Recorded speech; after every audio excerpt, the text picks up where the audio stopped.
Welcome back to my YouTube channel. എല്ലാവർക്കും നമ്മുടെ പുതിയൊരു വീഡിയോയിലോട്ട് സ്വാഗതം കേട്ടോ. അപ്പം തമ്മിലൊക്കെ കണ്ടപ്പോൾ ഒരു യൂസ്ഫുൾ ആയിട്ടുള്ള വീഡിയോ ആണ് കേട്ടോ നമ്മൾ ചെയ്യുന്നത്. നമ്മുടെ വീട്ടിലെ AC ക്ലീൻ ചെയ്യുന്ന ഒരു വീഡിയോ കേട്ടോ. നമ്മളത് ക്ലീൻ ചെയ്യാനായിട്ട് നമ്മുടെ ഹസ്ബൻഡിനെയോ ബ്രദറിനോ അല്ലെങ്കിൽ ഇത് സർവീസ് ചെയ്യുന്ന ആൾക്കാരൊക്കെ വിളിച്ചിട്ട് ഒരുപാട് ടൈമും കാര്യങ്ങളൊക്കെ വെയിറ്റ് ചെയ്യേണ്ടി വരും അല്ലേ. പിന്നെ നമ്മൾ പൈസയും കൊടുക്കേണ്ടി വരും. അപ്പോൾ നമുക്ക് ഇതിൻ്റെ ഉള്ളിലത്തെ ഈ ഫിൽറ്ററും കാര്യങ്ങളും നമ്മൾ എന്താ ലേഡീസിന് തന്നെ ചെയ്യാം കേട്ടോ. ഈസി ആയിട്ട് ചെയ്യാൻ പറ്റും. അപ്പോൾ എനിക്കിത് ചെയ്യാൻ പറ്റുമോ എന്നുള്ളത് ആദ്യം എനിക്ക് ഡൗട്ട് ഉണ്ടായിരുന്നു. പിന്നെ ഞാൻ എൻ്റെ ഒരു കോൺഫിഡൻസ് വെച്ചിട്ട് നമ്മൾ അറിയുന്നവരോടൊക്കെ ചോദിച്ചിട്ടാണ് കേട്ടോ ഇത് ക്ലീൻ ചെയ്യുന്നത്.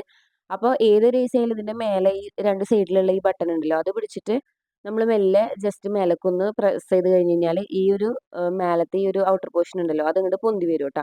നമ്മൾ 2 സൈഡിലും കറക്റ്റായിട്ട് എന്താ കൈ വെച്ചിട്ടൊന്ന് പൊന്തിച്ച് കഴിഞ്ഞ് കഴിഞ്ഞാൽ ഇതിങ്ങനെ തുറക്കാൻ പറ്റും കേട്ടോ. അപ്പോൾ ഇതാണ് ഇതിൻ്റെ ഒരു ഫിൽറ്റർ എന്ന് പറഞ്ഞിട്ടുണ്ടെന്നുണ്ടെങ്കിൽ ഈ ഒരു ഫിൽറ്ററിലാണ് നമ്മുടെ ഈ അഴുക്കും പൊടിയും കാര്യങ്ങളൊക്കെ വന്നിട്ട് തടഞ്ഞു നിൽക്കുക കേട്ടോ. അപ്പൊ ഇതിന്റെ ഉള്ളിൽ ഇങ്ങനെ നന്നായിട്ട് പൊടി ഒഴുക്കും കാര്യങ്ങളൊക്കെ ഉണ്ടെങ്കിൽ നമ്മുടെ AC കംപ്ലൈന്റ് ആവാനുള്ള ചാൻസ് നല്ല കൂടുതലാണ്. ഇതിന്റെ ഉള്ളിൽ കൂടെ വെള്ളം ഇറ്റി വരാനുള്ള ചാൻസ് ഒക്കെ ഉണ്ട് കേട്ടോ. പിന്നെ നമ്മുടെ തണുപ്പ് കുറയും, നമുക്ക് അലർജി പ്രശ്നങ്ങളും കാര്യങ്ങളൊക്കെ ഉണ്ടാവും. അപ്പൊ ഇത് ക്ലീൻ ചെയ്തിട്ട് 1-2 മാസമൊക്കെ ആയിട്ടുണ്ട്. 1-2 പോരാട്ടോ, ഒരു 3-4 മാസം എന്തായാലും ആയിട്ടുണ്ട്. നമ്മൾ ഇതിന്റെ ക്ലീൻ ആക്കാൻ ആൾക്കാരെ വിളിച്ചപ്പോൾ അവർ ലേറ്റ് ആയതുകൊണ്ടാണ് ഈ ഒരു പ്രശ്നം ഉണ്ടായത്. അപ്പോൾ ഇവിടെ ഹെയറിന്റെ AC ആണ് കേട്ടോ. അപ്പൊ അതിങ്ങനെ പൊക്കി വെച്ച് കഴിഞ്ഞാൽ തന്നെ ഇങ്ങനെ സ്റ്റാൻഡ് ആയിട്ട് നിന്നോളും. അപ്പൊ ഞാനിങ്ങനെ എന്താ ജനലിന്റെ ഒരു സൈഡും പിന്നെ കട്ടിലിന്റെ ഒരു സൈഡുമേലൊക്കെ കേറിയിട്ടാ നിൽക്കുന്നത്. അപ്പൊ നിങ്ങളൊക്കെ കേറിയിട്ടിട്ട് ക്ലീൻ ആക്കുന്നുണ്ടെങ്കിൽ നല്ല കെയർഫുൾ ആയിട്ട് വേണം കേട്ടോ ചെയ്യാൻ. ലാഡർ ഒക്കെ ഉണ്ടെന്നുണ്ടെങ്കിൽ അങ്ങനെ ഇട്ട് ചെയ്യായിരിക്കും ബെറ്റർ. അപ്പൊ ഞാനിങ്ങനെ ഈ കട്ടിലിന്റെ സൈഡിലായതുകൊണ്ട് ഇങ്ങനെ ചെയ്യുന്നത് മാത്രം.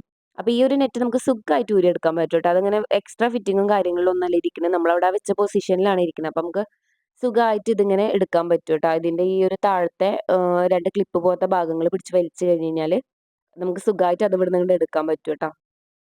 അപ്പൊ ഞാൻ കാണിച്ചത് ഈ താഴത്തെ 2 പോർഷൻ ഉണ്ടല്ലോ അത് പിടിച്ച് ജസ്റ്റ് ഒന്ന് മേലേക്ക് ഇങ്ങനെ നമ്മൾ പൊക്കി കഴിഞ്ഞ് കഴിഞ്ഞാൽ നമുക്ക് ഇങ്ങോട്ട് എടുക്കാൻ പറ്റും. ആ ഒരു റെയിലിന്റെ ഉള്ളിൽ കൂടാണ് ഇതിന്റെ ഈ ഒരു നെറ്റ് പോയിട്ടുള്ളത്. പിന്നെ ഇതിന്റെ ഉള്ളിലത്തെ ഫിൽറ്ററിലും കാര്യങ്ങളിലും നല്ല പൊടി ഒഴുക്കുണ്ട് കേട്ടോ. അപ്പൊ അതും നമുക്ക് ക്ലീൻ ആക്കി എടുക്കേണ്ട ആവശ്യമുണ്ട്. അപ്പൊ എങ്ങനെയാണ് ക്ലീൻ ആക്കി എടുക്കുക എന്നുള്ളത് ഞാൻ കാണിച്ചു തരാം ട്ടോ. അപ്പൊ ഇത്രയും പൊടി ഒഴുക്കും കാര്യങ്ങളും ഉണ്ട് ട്ടോ. ഇതിന്മേൽ നന്നായിട്ട് പൊടി പിടിച്ചിട്ട് അടഞ്ഞിട്ടുണ്ട്. ഇതിനുള്ളിൽ കൂടെ എങ്ങനെ തണുപ്പ് വന്നത് നമുക്ക് തന്നെ അറിയില്ല. അപ്പോൾ നമുക്കിത് ക്ലീൻ ആക്കി എടുത്തതിന് ശേഷം ഞാനിത് എങ്ങനെയാണ് ഇതിന്റെ ശരിക്കുള്ള കോലം എന്നുള്ളത് കാണിച്ചു തരാം.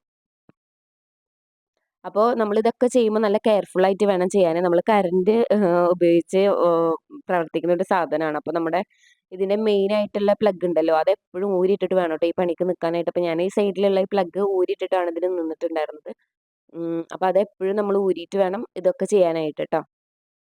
അപ്പോൾ ഞാൻ ഈ 2 നെറ്റ് ഇവിടുന്ന് എടുത്തിട്ടുണ്ട്. ഇനി നമുക്കിത് പൈപ്പിന്റെ അടിയിൽ കൊണ്ടുപോയിട്ട് നന്നായിട്ട് കഴുകാം ട്ടോ. അപ്പോൾ ജസ്റ്റ് എന്തെങ്കിലും സോഫ്റ്റ് ആയിട്ടുള്ള എന്തെങ്കിലും ബ്രഷ് യൂസ് ചെയ്തിട്ട് മെല്ലെ ഒന്ന് ഉരച്ചു കൊടുത്തു കഴിഞ്ഞാൽ തന്നെ ഈ ഒരു അഴുക്കും പൊടിയൊക്കെ അതിൽ നിന്ന് പോവും.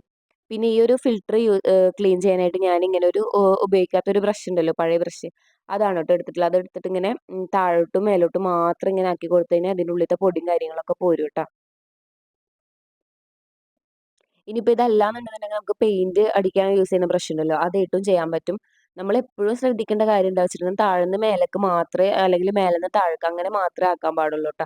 അല്ലാതെ നമ്മളിങ്ങനെ ലെഫ്റ്റും റൈറ്റും ആക്കി കഴിഞ്ഞ് കഴിഞ്ഞാൽ ഇതിന്റെ കമ്പികളൊക്കെ ബെൻഡായി പോകാനുള്ള ചാൻസ് ഉണ്ട്. അത് ഭയങ്കര തിന്നായിട്ടുള്ള കമ്പിയാണ് ട്ടോ ഇത്. അപ്പൊ നമ്മൾ എന്ത് ബ്രഷ് ആയിക്കോട്ടെ എന്ത് കാര്യങ്ങളായാലും വലത്തോട്ടും ഇടത്തോട്ടും ഇട്ടിട്ട് ഇങ്ങനെ നമ്മൾ ആക്കുമ്പോൾ നന്നായിട്ട് ബെൻഡ് ആവാനുള്ള ചാൻസ് ഉണ്ട്. അപ്പൊ ഞാനിത് നന്നായിട്ട് ക്ലീൻ ചെയ്തിട്ടുണ്ട് ട്ടോ. അപ്പൊ ആഫ്റ്ററും ബിഫോറും നിങ്ങൾ കണ്ടില്ലേ. അപ്പൊ ഞാൻ ഈ ഒരു ബ്രഷ് വെച്ച് മെല്ലെ മെല്ലെ മെല്ലെ താഴോട്ടും മേലോട്ടാക്കിയിട്ട് നന്നായിട്ട് ക്ലീൻ ചെയ്തിട്ട് നമ്മുടെ ഫിൽറ്ററാണ് കേട്ടോ ഇത്. ആദ്യം ഞാൻ കാണിച്ചിട്ടുണ്ടായിരുന്നെ പൊടി പിടിച്ചിട്ടുണ്ടായിരുന്ന ഫിൽറ്ററാണ്. അപ്പൊ അത് ഞാൻ കഴുകിയെടുത്തിട്ടുണ്ട്. അപ്പൊ നമുക്കിത് ആണുങ്ങൾക്ക് മാത്രമേ ചെയ്യാൻ പറ്റൂ എന്നൊക്കെ വിചാരിച്ചിട്ട് നമ്മൾ ഇത് ചെയ്യാൻ പറ്റില്ല എന്നൊന്നും വിചാരിക്കേണ്ട. നമുക്ക് പെണ്ണുങ്ങൾക്ക് സുഖമായിട്ട് ചെയ്യാൻ പറ്റുന്നുള്ളൂ കേട്ടോ. ഞാനിപ്പോൾ ഇത് ആരും ഹെൽപ്പും ഇല്ലാണ്ട് ഞാൻ ഒറ്റയ്ക്കാണ് ഇത് ചെയ്തിട്ടുണ്ടായിരുന്നത്. അപ്പൊ ഞാൻ ഈ ഒരു നെറ്റും കാര്യങ്ങളൊക്കെ നന്നായിട്ട് ക്ലീൻ ചെയ്തെടുത്തിട്ടുണ്ട്. ഇത്രയും ക്ലിയർ ആയിട്ടുള്ള ഒരു നെറ്റാണ് കേട്ടോ നേരത്തെ പൊടി പിടിച്ചടഞ്ഞിട്ടുണ്ടായിരുന്നത്. അപ്പൊ ഇനി നമുക്ക് ഈ ഒരു നെറ്റ് തിരിച്ച് അതേ സ്ഥലത്ത് തന്നെ കൊണ്ടുവെക്കണം.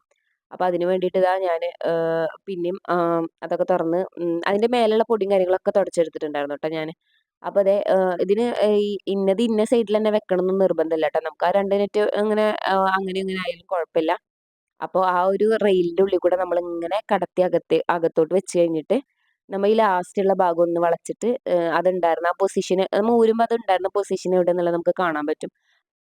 അവിടെ ജസ്റ്റ് ഒന്ന് വെച്ച് കൊടുത്താൽ മതി ട്ടോ. അല്ലാതെ വേറെ ക്ലിപ്പ് ചെയ്യേണ്ട കാര്യമോ അല്ലെങ്കിൽ പ്രസ് ചെയ്യേണ്ട കാര്യമോ ഒന്നുമില്ല. ജസ്റ്റ് അതവിടെ വെച്ച് കൊടുക്കുക ഫ്രീ ആക്കിയിട്ട്. ആ ഒരു റെയിലിന്റെ ഉള്ളിൽ കൂടെ ഇടണം എന്നുള്ള കാര്യം ശ്രദ്ധിക്കുക. ആൻഡ് താഴെ ആ ഒരു പൊസിഷൻ കറക്റ്റ് ആയിട്ട് വരണം എന്നുള്ളത് മാത്രം ശ്രദ്ധിക്കുക ട്ടോ. അപ്പോൾ ഇത്രേ ഉള്ളൂ നമ്മുടെ പണി. നമ്മളവിടെ ഊരിയിട്ടുണ്ടായിരുന്നത് കറക്റ്റ് അതേപോലെ തന്നെ വെച്ചിട്ടുണ്ട് കേട്ടോ. അപ്പോൾ നമ്മുടെ ആഫ്റ്ററും ബിഫോറൊക്കെ നിങ്ങൾ കണ്ടു നോക്കുക. അപ്പോൾ നിങ്ങൾക്ക് മനസ്സിലാവും അതിൻ്റെ ചേഞ്ച് എത്ര ഉണ്ടെന്ന്. അപ്പോൾ നമ്മളിനി ഇത് ക്ലീൻ ചെയ്യാനായിട്ട് നമ്മുടെ വീട്ടിലെ ആണുങ്ങളെ അല്ലെങ്കിൽ നമ്മുടെ ബ്രദർ, ഹസ്ബൻഡ് ആരും വെയിറ്റ് ചെയ്യേണ്ട കേട്ടോ. നമുക്ക് ലേഡീസിന് സുഖമായിട്ട് ചെയ്യാൻ പറ്റുന്നേ ഉള്ളൂ. അപ്പോൾ ഇതാണ് നമ്മുടെ ആഫ്റ്റർ ബിഫോർ. അതിൻ്റെ എഡ്ജും മൂലകളെല്ലാം ഞാൻ കറക്റ്റായിട്ട് കഴുകി വൃത്തിയാക്കിയിട്ടുണ്ട് കേട്ടോ. അപ്പോൾ നമ്മുടെ ഈ ഒരു വീഡിയോ നിങ്ങൾക്ക് യൂസ്ഫുൾ ആയി എന്ന് ഞാൻ വിചാരിക്കുന്നു. യൂസ്ഫുൾ ആയിട്ടുണ്ടെന്നുണ്ടെങ്കിൽ നിങ്ങളുടെ ഫ്രണ്ട്സിനും റിലേറ്റീവ്സിനും ഒക്കെ ഷെയർ ചെയ്ത് കൊടുക്കുക. ഇപ്പം നമ്മുടെ പരിപാടികൾ ഇവിടെ കഴിഞ്ഞിട്ടുണ്ട് ട്ടോ. ഇനി നമ്മുടെ എസി ക്ലോസ് ചെയ്യാന്നുള്ളത് മാത്രമേ ഉള്ളൂ. അപ്പോൾ ഞാനതങ്ങനെ ക്ലോസ് ചെയ്ത് കൊടുക്കുന്നുണ്ട് ട്ടോ. അപ്പോൾ ഇത്രയേ ഉള്ളൂ നമ്മുടെ ഇന്നത്തെ വീഡിയോ. അപ്പോൾ ഇത് ചെയ്തിട്ടില്ലാന്നുണ്ടെങ്കിൽ നമുക്ക് കറണ്ട് ബില്ല് കൂടാനുള്ള ഒരു ചാൻസും കൂടെ ഉണ്ട് ട്ടോ. അതായത് ഇത്രയും പൊടിയും കാര്യങ്ങളൊക്കെ വന്ന് അടഞ്ഞു കിടന്ന് കഴിഞ്ഞാൽ നമ്മുടെ എസിക്ക് അത്രയും ഹാർഡായിട്ട് അല്ലെങ്കിൽ അത്രയും ലോഡ് ഉണ്ടാവും ട്ടോ. അപ്പോൾ അത് അതിനനുസരിച്ച് വർക്ക് ചെയ്യുമ്പോൾ ഇലക്ട്രിസിറ്റി അത്രയും യൂസ് ആവും. അപ്പോൾ ദാ ഞാനിവിടെ ഈ ഒരു മെയിൻ സ്വിച്ച് ഇവിടെ ഓഫ് ചെയ്തിരിക്കുകയാണ്, അല്ലെങ്കിൽ ആ പ്ലഗ് ഊരിയിട്ടുണ്ടെന്ന് ഞാൻ ആദ്യം പറഞ്ഞിട്ടുണ്ടായിരുന്നു. അപ്പോൾ ഇതൊക്കെ കഴിഞ്ഞതിന് ശേഷം എസി നമ്മളൊരു നോർമൽ ടെമ്പറേച്ചറിലിട്ട് കുറച്ച് നേരം ഒന്ന് വർക്ക് ചെയ്യിക്കുക ട്ടോ. അപ്പോൾ നമ്മുടെ ചാനൽ ഇഷ്ടപ്പെട്ടിട്ടുണ്ടെങ്കിൽ സബ്സ്ക്രൈബ് ചെയ്യാൻ മറക്കല്ലേ.